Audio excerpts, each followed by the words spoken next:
И худиш искусственный интеллект бо как будто дигарро искусственный интеллект бировардесай. Суратҳо, видеои одамои шинохтаи моро мегиранд, баъд ихе истифода мебаранд. Бовар накунем хеле. гӯш кунем ша.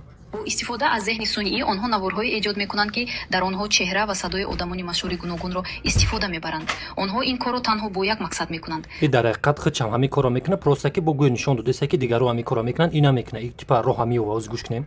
барои гирифтани пул. Муҳимтар аз ҳама, онҳо ин корро чунон воқеӣ мекунанд ки шумо наметавонед бигӯед ки оё ин шахси воқеӣ аст. дар хотир доред ки мо рассомон ҳеҷ гоҳ ва ҳеҷ гоҳ казино ё дигар созмонҳои шубҳанокро Диден ирам мошенника, ами просто ки искусственный интеллект қати ҳама ҳамин чизоро кадесия ниё тағйир намекунем. қалобо. ин вақтҳои охир ба Чико мекунем, як бор неҷада зер мекунем. бо истифода аз зеҳни сунъӣ онҳо саҳифа наворҳои инстаграм нестаи. Хушро аҳамиятен и фейсбук страница, инстаграм Чико неста. мекунем? Се нақта пожаловаться на рекламу, обман, мошенничество, обман. Як бор дига зер мекунем. Ана ҳамихе зер мекунем. И одамое ки шумо дар видео диден, ё қалоб нестанд. Просто сурат видеои ёро истифода бурда истиян қалобо.